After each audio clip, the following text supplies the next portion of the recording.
اصل جو دعا ہوتی ہے وہ ہے کہ بندہ اس وقت اللہ تعالیٰ سے کیا مانگ رہا ہے. صحیح. اصل تو یہ ہے. اب ایک جب زلزلہ آیا ہے تو زلزلے کے وقت بذات خود عربی دعائیں پڑھنا ان کی اپنی فضیلت ہے، لیکن اصل تو بندے نے مانگنا ہے کچھ اللہ تعالیٰ سے. صحیح. اب وہ کیا مانگنا ہے کہ یا اللہ میری حفاظت فرما، میرے بیوی بچوں کی حفاظت فرما، میرے ماں باپ کی حفاظت فرما، میرے مال کی حفاظت فرما، میرے گھر کی حفاظت فرما، اور میرے گناہوں کو معاف فرما. تو اب جو اس وقت دعا بندے کے دل میں آتی ہے اللہ تعالیٰ سے مانگنے کی، اسے وہ دعا مانگنی چاہیے. صحیح. صحیح. سب سے مین چیز یہ ہے بندے کا جو خدا سے دعا کے اندر تعلق ہے، وہ یہ ہے کہ بندہ اپنے دل کی مراد اللہ کی بارگاہ میں پیش کرتا ہے.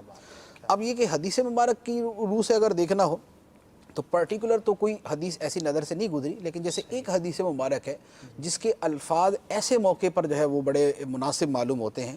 اللہم لا تقتلنا بغضبک ولا تہلکنا بعذابک وعافنا قبل ذلک. اے اللہ ہمیں اپنے غضب سے مارنا نہیں، اللہ. اور ہمیں اپنے عذاب سے ہلاک نہ کرنا، اور ہمیں اس سے پہلے عافیت عطا فرما دے. ہلاکت اور غضب سے، موت سے پہلے ہمیں عافیت عطا فرما. تو اب یہ جو دعا ہے اگر یہ کسی کو یاد ہو اور اس موقع پہ پڑھنا چاہے تو یہ بھی بڑی اچھی ہے. اللہم لا تقتلنا بغضبک ولا تہلکنا بعذابک وعافنا قبل ذلک. یہ ہے کسی اور موقع کی دعا، لیکن الفاظ یہاں پر بڑے اس کے مناسب ہیں، تو یہ دعا اس وقت مانگی جا